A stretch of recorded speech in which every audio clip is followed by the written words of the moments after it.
خلينا قبل ما نبتدي الاول نصلي على النبي، واتمنى بقى يبقى كرم كبير قوي منكم لو وصلنا الفيديو ده ل 2000 لايك. يا سلام، انا بحلم ممكن يوصل ل 2000 لايك الفيديو ده، والله ممكن، كل شيء وارد. من الواضح كده يا جماعه ان احنا عايشين وسط تشكيل عصابي واحنا ما نعرفش. بعد ما الشله كلها اللي فاتت دي وقعت امبارح، ام عمر وام خالد وخالد الرسام. طبعا ام عمر احنا عارفينها، الست بتاعت الخضار اللي كانت بتقعد في الشارع البسيطه، اللي كانت بتطلع الصبح على باب الله تبقى لها شويه فلفل وشويه طماطم وشويه خس وشويه جرجير. فجاه بقدره قادر ام عمر دي بقت عايشه في فيلا، عربيه احدث موديل، لبس اخر موضه، وسفر في كل حته. فجاه منين الكلام ده؟ من التيك توك طبعا، بوابه الاحلام وبوابه الثراء الفاحش السريع. وطبعا ام عمر ما كانتش بتطلع تبيع خضار اونلاين، دي كانت لايفاتها ما شاء الله عليها كلها اخر قله ادب. وام عمر بقى التيك توكر الوحيده اللي كانت بتطلع تعمل لايفات مع استغفر الله العظيم يا رب شواذ. منين لفين تتعمد ان هي تجيب ناس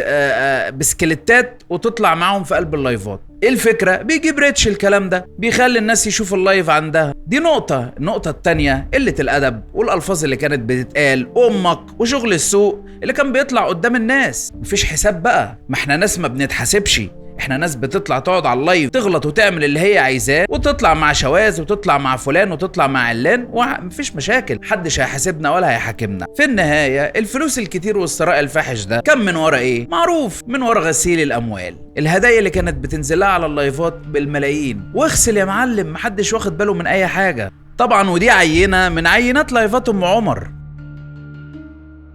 ليش ما تسألين عني ام عمر؟ أسأل عليه بالظبط. ليش ما تسألين عني؟ وايد اختفيت، ليش ما تسألين؟ على ايه؟ انت كنت مختفي، ده انا كنت رحمة انا ناسية اسمك. فكروني باسمه يا اخواتي، قالوا لي اسمه ايه؟ انا كيف تنسين اسمي؟ كم؟ ايه بقولك اتغيرت قوي كده ليه؟ اسمي شو اسوي؟ هذه الحياة. حياة؟ انت ما كنتش كده، ايه اللي حصل لك يعني مش فاهمة. شو سويت زين؟ قولي لي شو سويت؟ عايزة اتكلم بس مش عارفة. لا مش تتكلمي يا عمري، بس قولي لي كيف حالك؟ هو انت تحولت؟ شو تحولت؟ قصيت شعري ترى فقط لا غير. لا، في حاجات تاني انا واخدة بالي منها بس مش راضية اتكلم. من قبل موجودة. طبعا ام عمر استحلت الموضوع، وده كان اول لايف مع بسكليتة، فبدات بقى هي تدور على البسكليتات علشان تطلع معاهم في اللايف. ما ده بيعلي الريتش عندها، ومش مهم مين دماغه تخرب مين دماغه تعمل، المهم ان احنا نكسب فلوس ونغسل. انت كمان راجل؟ ايوه فراولة، كيف حالك؟ الحمد لله. من وين هذا الجمال كله؟ الجمال؟ ايوه يعني موجود من زمان. من شفتك جاتني بوزيتيف انرجي. احترم نفسك، اوعى تفكر تكلمني كلام مش كويس وتعكس. احترمني حمار. انا شاكه فيك. طاقة إيجابية يا فراولة. طاقة إيجابية؟ إيجابية ولا مش إيجابية؟ ما تظبط كده. أنت واد ولا بنت السنة الزرقاء؟ بقول لك إيه يا عالتي؟ أرقز. طبعا ده كله استهبال واستعباط. يعني انتوا بتقولوا لي انا شاكه فيك اصلا؟ لا، هو الصراحه مش باين على حد فيهم ان هو مشكوك فيه، الناس شكلها طبيعي الصراحه. لا، وهي بقى استحلت الموضوع اول درجه بقى ان هي بقت بتجيب الاشكال دي تطلعها بقى معاهم في لايفات مع الناس اللي بتطلع مع زي مداهم، تطلع مع مش عارف مين، فتقول له بقول لك ايه، استنى بقى نجيب واحد يلعب معانا، فتقوم جايبه لها واحد بسكليتة من ده ويقوم طالع معاها في اللايفات. كانت بتوسع الدايره ما شاء الله. باذن الله هعديكم. مش هتعدينا ولا الصعايده هيخدموك، انت هيخدمونا احنا عشان احنا ستات وولايه. انت بترميها في الكورنر. عندك ثلاث عندك اتنين ولايه ونص. وطبعا ام عمر استحلت الموضوع، طلعت مره واثنين وثلاثه واربعه ومليون، بقت يوميا تقريبا بتطلع مع الشواذ في قلب اللايفات عندها. تسكت بقى ام عمر على هنا؟ لا، قالت بقى تعلي الليفل شويه. ايه هو بقى الليفل اللي علته بعد كده؟ قالت لك ندخل شويه اسفاف ونقول كلام قبيح، علشان الكلام ده بيجيب برضو مع الناس وبيجيب ريتش وبيجيب فلوس. مش كأنه سيخ كتير طويل؟ ما انا بحب الطويل عشان يبقى ايه، يكفيني كده. غزل ثانك يو. النبي. انا اسف طبعا على اللي انتوا سمعتوه ده، انا بس بوريكم الناس دي لان انا بشوف ناس تقول لك دول غلابه ومساكين وجايبينها من الصفر، دي فلانه عملت ايه وفلانه سوت ايه. عرفتوا بقى فلانه عملت ايه وفلانه سوت ايه؟ انتوا اللي غلابه والله ومساكين. المستوى اللي انت وصلت له ده يا ام عمر ايه ده؟ غير بقى قله الادب وامك وامي والكلام اللي كان بيتقال في اللايفات وخناقاتها مع مداهم وفلان وعلان. ماشي، وانا قلت لك اسال امك، وانا كلامي واضح انا كمان. هو انا غلطت في امك؟ بقول لك لا ما اسال تجيبيش امك سيرتها اصلا، او امي ما دخلهاش في التيك توك. يا شيخ. ايوه اتصلي بامك انت شوفي عندها فلفل ولا لا. لا انا امي قاعده ست معززه مكرمه ما عندهاش فلفل. طيب خلاص، ما احنا كنا بنسالها عايزين نعرف عندها ولا لا. اسال انت بقى امك. لا اسال امك انت. لا ما انا سألاها كويس. طيب كويس انت سألاها.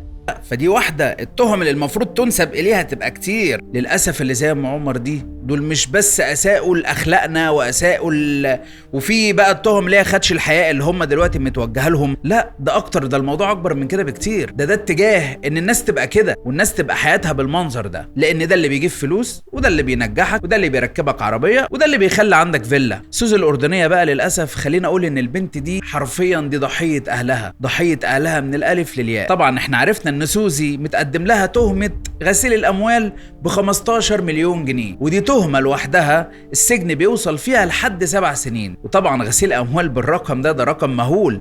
ان ما كانش بقى الدولة هتحجز على كل اللي عندها، حتى بيت ابوها هتحجز عليه وهتحجز على كل اللي معاها، اي حاجة كسبتها هتاخدها منها. لكن انت تغسلي غسيل اموال ب15 مليون جنيه دي مش نتيجتك انت، دي نتيجة التربية، لانك انت رحتي ولا جيتي عيلة صغيرة. تعالوا نشوف امها امبارح كانت بتقول ايه. واثقه من اللي انا بقوله، يعني انا بتكلم بالثقه، انا عارفه انا بقول ايه. هي معاش حساب بنكي ومعاش 15 مليون ومعاش اللي هو حضرتك بتقول اللي هو العقارات، ولا مفيش اي حاجه من ده كله. في الشقه. وفي طب شقه مدينتي، شقه مدينتي دي قاعده فيها اللي هو الايجار المؤقت، بتدفع ايجار كل الشهر. يعني هي بتيجي تبص علينا تقول عشان خاطر مثلا بتصور هناك شغلها وحاجتها، بتصور في هدوء، ما تبقاش هنا جنب اخواتها يلخبطوها، مش هتعرف تعمل الشغل للناس. بس تقعد وتيجي يوم ويوم، كل يومين تيجي، ممكن كل يوم تيجي مثلا بالنهار وتمشي بالليل. هي يعني هي دي الصراحه، انا بقول والله الحقيقه. ده في بجاحه في الموضوع زي ما انتوا سامعين كده. بنتنا مأجره في مدينتي هناك، ما عندهاش شقه، دي مأجره، دي بتيجي تبص علينا بالنهار وتروح هناك بالليل. بنت لوحدها بطولها سايبينها مع حته عيل اسمه معرفش اسمه منى ولا اسمه ايه، شغال في التداول، خدها في طريقه. اهو ده اللي وقعها في قصه غسيل الاموال، لان ده بيشتغل اصلا في التداول. الولد ده للاسف برضه ما اتجابش لحد دلوقتي، بس انا متوقع ان رجليه جايه. تعال شوفوا فين دلوقتي، اختفى ولا كأنه موجود. انت كأم بقى سايبه بنتك تروح تعيش في مدينة لوحدها ليه؟ سايبه بنتك تسافر هنا وهنا وهنا وهنا ليه؟ قاعده بتبرري ايه بالظبط؟ كل ده علشان الفلوس؟ كل ده عشان بتيجي تديكوا فلوس تكتمكوا بالفلوس؟ هل انتوا بعتوا مبادئكم وكرامتكم وحياتكم عشان الفلوس؟ وابوها الحاج ايمن، انت فين يا حاج ايمن؟ انت كنت فين من تربيه بنتك؟ طالعين بتبرروا لايه وبتتكلموا في ايه؟ البنت دي ضحيتكم، انتوا السبب في اللي هي وصلت ليه. اهو ضاع مستقبلها وبقابلوني انفلح التاني. هيبان الفترة الجاية، ولسه طول ما احنا قاعدين هنسمع ان في حد من العصابة وقع. موضوع ممكة كبير جدا جدا. دولة اصلا لقت في شقتها 2 كيلو ذهب. 2 كيلو ذهب، عارفين يعني ايه 2 كيلو ذهب؟ فلوس دي جاية منين؟ الحاجات دي جاية منين؟ كل حاجة الفترة الجاية هتبان، وكل يوم هنسمع خبر جديد في القصة دي. نخش بقى في الفقرة بتاعتنا. ايه ده في ايه؟ فكرة فطار ب10 جنيه بس. هنحتاج فطيرة ب10 جنيه. يعني هو الفطار فطيرة ولا ايه؟ ما ايه كل اللي ترص ده؟ فين ال10 جنيه جابت ايه؟ طيب هنحتاج لانشون بسطرمة، هنحتاج سموكد تركي، وهنحتاج شيدر، هنحتاج فصوص لانشون. فصوص لانشون؟ ايه فصوص لانشون دي؟ ندوق بقى. بجد تحفة وحلوة قوي. فكرة سهلة وب10 جنيه بس. جربوها وقولوا لي رأيكم وسيبوني أنا مع الجمال ده. هو في صفر وقع منك يا فندم ولا ايه؟ على فكرة فيديوهات الأغنياء ما بتضحكش أبدا عشان تبقى عارف، يعني أنا بقول لك أهو. ايه ده في ايه؟ جاهزين يا جماعة نطلب؟ يا فندم جاهزين، يلا مع حضرتك. اوكي. مرفوض. وانتي بتبسبسي القطة؟ لو سمحت بليز، لو سمحت. هي مرفوض. لو النبي علي صوتك اكتر كمان، مرفوض. امال اعمل ايه يا فندم؟ ارقص يعني؟ اطبل وارقص عشان ياخد باله مني؟ طب اعمل ايه طيب؟